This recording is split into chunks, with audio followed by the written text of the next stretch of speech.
Terkait SIM A yang bisa masuk sebagai operator, saya punya solusi jika kalian yang hanya memiliki SIM tersebut. Jadi yang hanya memiliki SIM A ini jangan berkecil hati. Entah kalian mau ikut training atau kalian yang mau ada skill sebagai operator DT dan lain-lain sebagainya, bisa kalian coba dulu. Jadi sempat ada juga yang bertanya kepada saya, Pak, saya itu ada SIM B2 umum tetapi saya itu sudah terlanjur masuk ke General Worker.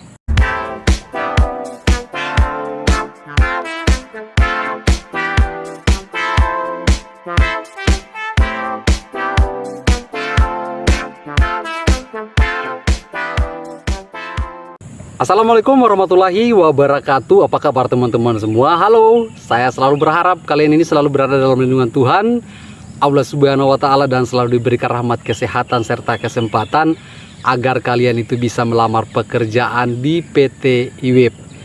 Tentu setiap video yang saya hadirkan untuk kalian semua itu adalah pertanyaan dari kalian semua juga. Sebenarnya kalau saya menjelaskan lewat video itu lebih bagus, kalian lebih bisa menyimak banyak daripada kalian hanya bertanya di WhatsApp. Kadang itu saya balas singkat. Dan kemarin ada satu orang yang bertanya juga kepada saya, Pak, kalau kita yang menggunakan SIM A, apakah kita bisa mengikuti training alat berat seperti DT, loader, dan juga eksavator? Oke, saya jelaskan sedikit di sini untuk kalian semua yang memiliki hanya SIM A. Jadi rata-rata di PT IWIP ini kan untuk persyaratannya itu Anda harus memiliki SIM B2 umum. Itu adalah persyaratan utama yang harus dipenuhi. Sebelum kita bahas lebih jauh tentang SIM A masuk ke operator ini, bagi kalian yang belum sempat subscribe ke channel YouTube saya minta dukungannya untuk subscribe dulu agar saya lebih semangat lagi hadirkan informasi untuk kalian semua.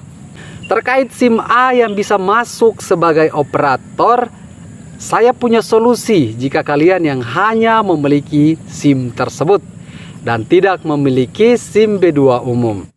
Karena kalau kita yang ingin menggunakan SIM B2 umum, otomatis itu harus di-upgrade. Tidak bisa sekaligus kita harus mendapatkan SIM B2 umum. Jadi ada step by stepnya untuk pengurusan di Polres. Jadi yang hanya memiliki SIM A ini jangan berkecil hati. Jadi kalian bisa coba pemasukan berkas dulu, itu baik di loket di gate 2 maupun di email. Kalian lampirkan saja untuk berkasnya. Jadi kalau untuk persyaratannya saya tidak akan bahas lagi di sini. Karena saya sudah capek untuk membahas persyaratan melamar sebagai operator skill maupun operator training di PT IWIP.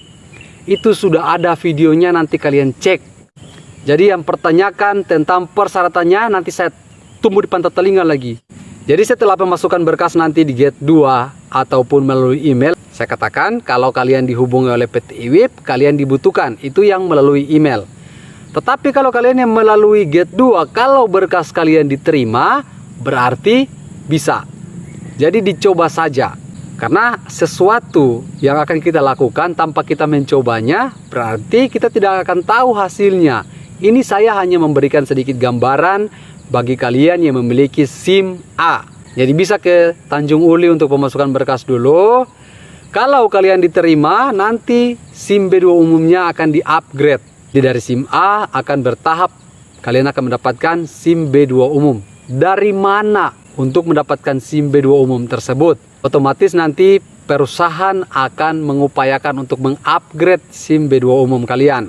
Tapi kalau kalian yang melamar di loket dengan SIM A tadi, kalau tidak diterima berarti kalian wajib menggunakan SIM B2 umum. Di sini saya tidak mau membenarkan bahwa SIM A bisa masuk operator, tetapi saya hanya memberikan sedikit saran kepada kalian. Ada baiknya kalian kirim berkas lamaran kalian lewat email dulu yang menggunakan SIM A. Entah kalian mau ikut training atau kalian yang mau ada skill sebagai operator DT dan lain-lain sebagainya, bisa kalian coba dulu. Jadi setelah kalian itu yang sudah di-upgrade SIM B2 umum, biayanya dari mana Pasti kalian akan bertanya seperti itu. Apakah kalian yang tanggung semua ataukah perusahaan yang akan menanggung semuanya? Kalau untuk biaya pengupgradean SIM B2 umum kalian itu, nanti kalian bisa berkoordinasi dengan staf HRD di PT IWIB.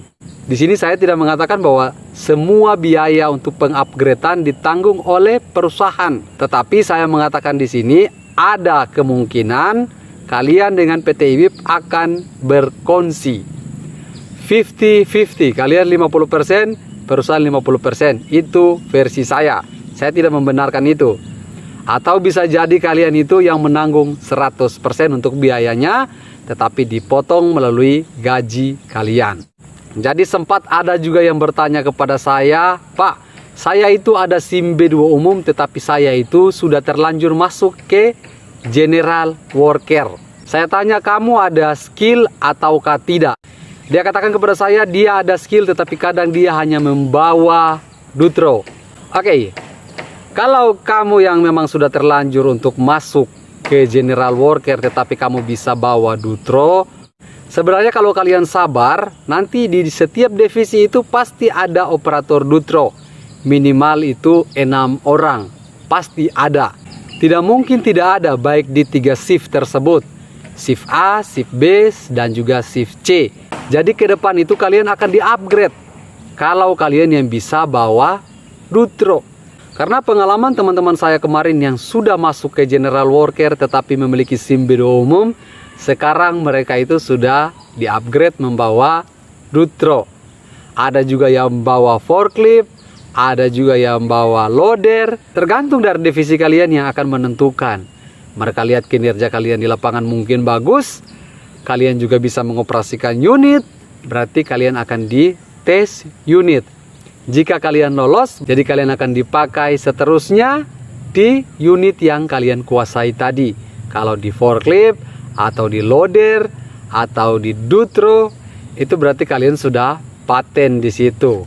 Tapi kalian juga harus tahu, saat kalian yang sudah bawa unit, hati-hati, itu saya ingatkan kepada kalian semua. Kalau ada terjadi sesuatu seperti ya insiden ringan dan lain-lain sebagainya, kalian harus tanggung resikonya. Bukan hanya yang saya katakan di upgrade tadi, tetapi semua operator. Jika terjadi insiden ringan, maka siap-siaplah, karena itu adalah menyebabkan kerugian pada perusahaan. Kalau kalian dimutasi, kalian terima saja. Dan ada teman kita juga yang bertanya, Pak, kalau kita itu sarjana tapi sudah terlanjur masuk ke General Worker, itu bagaimana kelanjutannya? Maka saya akan membahas lagi untuk ijazah sarjana ini paling cocok masuk di mana, dan kalau sudah terlanjur masuk ke General Worker, apa yang harus kalian lakukan. Jangan lupa subscribe ke channel YouTube saya. Untuk videonya saya akan bahas di video saya selanjutnya. Salam dan sampai jumpa. Bye-bye.